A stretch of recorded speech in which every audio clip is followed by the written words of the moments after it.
পিসির master stroke.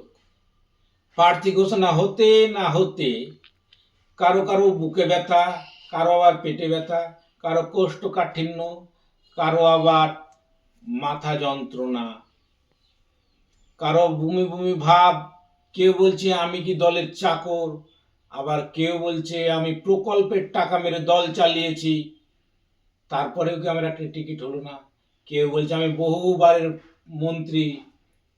মন্ত্রীর সুবাদে দিদির সঙ্গে কত না কি করেছি, তারপরে তো আমাকে একটা টিকিট দিতে পারতো।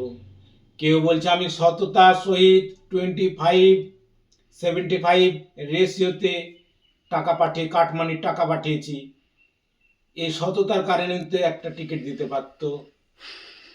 আর কেউ বলছে আমি কিনা চুরি করেছি, মাটি, বালি, কয়লা, গরু, সোনা, স্কুল, শিক্ষা, কলেজ, স্বাস্থ্য সব চুরি করেছি, তারপরেও তো একটা টিকিট দিতে পারতো। আর দুধেল গাইদের কথা তো ছেড়েই দিলাম। দুধেল গাইদের টিকিট পাওয়ার কথা ছিল 82টা, পিসি কমাতে কমাতে, কাপড় ঝাড়া দিতে দিতে, কমাতে কমাতে, কাপড় ঝাড়া দিতে দিতে এবার 38-এ নামিয়েছে।